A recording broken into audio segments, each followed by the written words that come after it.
Halo semuanya, jadi aku hari ini mau ngelanjutin book review tentang seni mendengarkan di bab yang ketiga dan yang keempat. Nah, jadi di bab yang ketiga, Bishop Dek ada bahas kenapa banyak orang bisa ada di kehendak Tuhan yang gak sempurna. Nah, karena seringkali kehendak Tuhan yang sempurna itu beda tipis dengan yang tidak sempurna. Makanya seringkali kita ini suka nih kejebak sama hal-hal yang beda-beda tipis ini gitu. Karena aku pernah dengar sebuah quotes, itu adalah, "Mungkin yang benar itu belum tentu yang tepat." Nah, itu salah satunya gitu ya. Jadi mungkin yang sesuatu yang kita pandang kayaknya ini bagus nih buat masa depanku atau misalnya ini, kayaknya lebih profitable nih buat masa depanku. Nah, tapi ternyata itu bukan kehendak Tuhan yang sempurna gitu. Karena ketika kita berjalan di kehendak Tuhan yang tidak sempurna, mungkin seolah-olah jalannya tuh lurus, tapi pada ujungnya lama-lama kita semakin lama makin melenceng dan akhirnya nggak jadi lurus lagi gitu. Karena melenceng itu atau misalnya tiba-tiba, belok itu sesuatu yang kita nggak sadari gitu sebenarnya kayak gitu ya. Nah, jadi makanya di bab yang sebelumnya atau di video review sebelumnya, aku ada sempat, mention bahwa Pastor Berry waktu itu pernah ajarin bahwa kita ini harus menunggu Tuhan bicara. Nah, itulah pentingnya kenapa kita ini harus sering menunggu Tuhan gitu ya, harus sering punya yang namanya tanda kutip "komunikasi" dengan Tuhan sendiri gitu. Karena dari situ kita akan bisa ngerti bahasa-bahasanya Tuhan ini seperti apa ya buat hidupku. Tahu kehendak-kehendak Tuhan apa ya yang Tuhan mau terjadi di dalam hidupku gitu.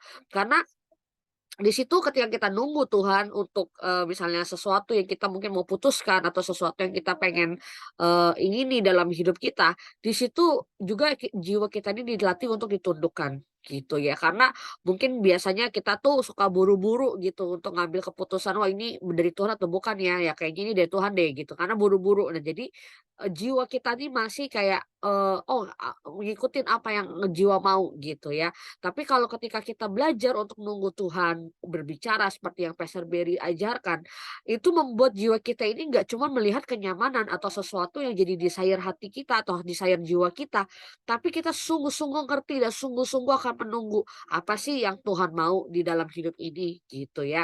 Contohnya mungkin ada beberapa contoh yang Bishop Dek nih jabarkan gitu ya di dalam bab ini. Contohnya kayak Maria Marta, gadis bijaksana dan yang bodoh. Itu kan tipe-tipe ya kalau misalnya dilihat itu kayak, beda tipis nih gitu, beda-beda tipis, kayak seolah-olah Marta ini melakukan sesuatu yang benar, melayani gitu kan. Nah tapi ternyata Maria yang mengambil bagian yang terbaik gitu, yaitu dengerin, duduk di bawah kaki Tuhan untuk dengerin Tuhan. Nah ternyata bagi Tuhan, yang terbaik itu adalah kita mendengarkan Tuhan di bawah kakinya gitu.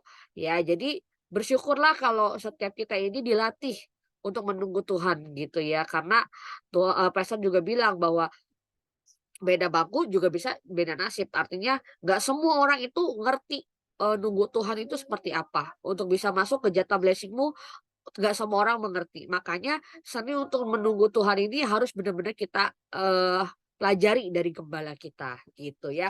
Nah, di bab yang keempat, Bishop ada bahas tentang kehendak Tuhan yang misterius, gitu ya. Kalau kita dengar kata misterius, mungkin kita, terlintasnya ada satu, "Wah, ini kayaknya aneh nih," atau, "Ini nggak jelas nih," atau misalnya, "Wah, ini nggak ada kepastiannya nih," atau apapun apapun gitu ya, banyaklah gitu. Nah, tapi Tuhan itu adalah Tuhan, ya, Dia adalah Tuhannya, gitu ya. Tuhan yang tahu awal dan akhir, ya Tuhan sendiri, gitu. Ya, jadi Tuhan mau berbuat apa dari kehendaknya Dia atau mau terjadinya seperti apa, ya itu adalah rahasianya Tuhan, rahasia kemisteriusannya kehendaknya Tuhan ini, gitu ya. Nah, mungkin kadang-kadang kalau kita masuk ke kehendak Tuhan yang misterius ini, kita tuh suka, merasa bahwa, "Kok aku makin lama malah makin turun ya? Kok kayak nggak jalan kemana mana ya, kok kayaknya nggak jelas ya gitu. Kok aku jadi kayak nggak paham ya Tuhan maunya apa ya, atau segala macam dan banyak hal lah gitu.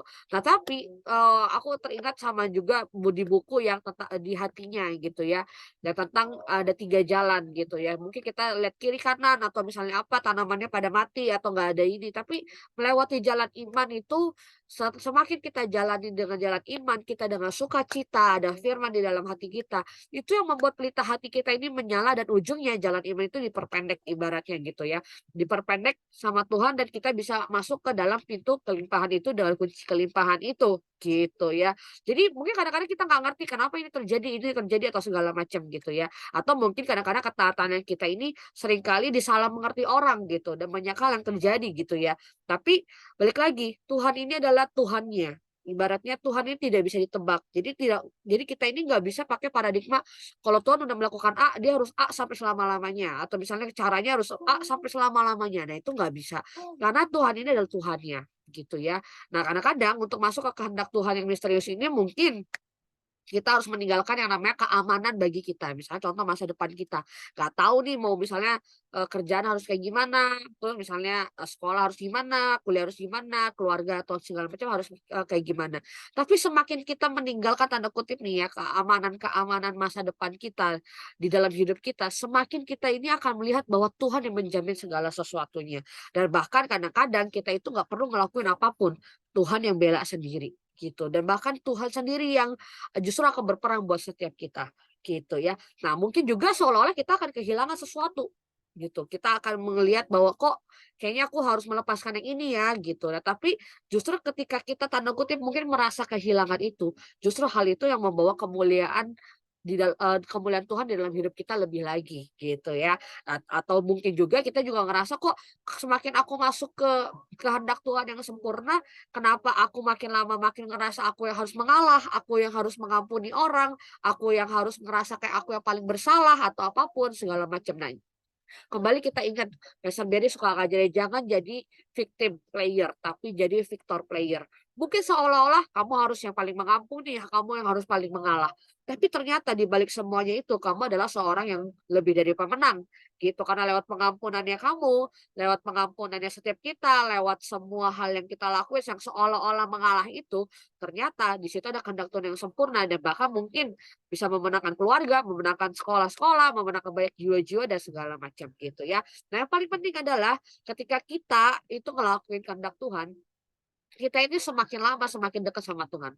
Karena kita ini kayak ibaratnya dijagain sama Tuhan gitu loh. Kita ini kayak diawasi dan diperhatikan sama Tuhan. Karena ketika kita kayak melakukan, Tuhan tuh jadi kayak, "Oh, ini anakku lagi mau ngelakuin ini nih, aku pengen jagain, Tuhan pengen, bimbing," atau segala segala macam gitu ya. Bishop dia kan ada ngomong di buku, di bab 4 ini bahwa semakin dia mengutus orang, semakin Bishop Dek ini dekat sama orang ini. Karena dia semakin banyak komunikasi, dia semakin banyak, nanya-nanya, dia semakin banyak, eee, dapat update dari orang ini dan segala macamnya. Sama seperti kita juga melakukan kehendak Tuhan yang sempurna itu, gitu ya. Nah, yang terakhir adalah aku mau sampaikan, aku pelajari adalah, kita ini semakin kita mengikuti kehendak Tuhan yang sempurna, semakin kita ini dihindarkan dari semua yang salah, gitu. Jadi ibaratkan Tuhan ini merekayasakan segala sesuatu yang mungkin seolah-olah sudah diletakkan di jalan-jalan kita ini adalah jalan yang mungkin, sesuatu yang jahat atau sesuatu yang salah. Tapi karena kita masuk ke kehendak Tuhan yang sempurna ini, Tuhan merekayasakan yang jahat itu jadi kebaikan buat setiap kita, gitu ya. Jadi penting banget bahwa setiap kita ini tahu bahwa kehendak Tuhan ini walaupun misterius, tapi ujungnya adalah buat kebaikan kita semua, gitu. Nah, jadi itu aja aku pelajari dari buku Bishop Dek, tentang seni mendengarkan di bab 3 dan 4 ini. See you.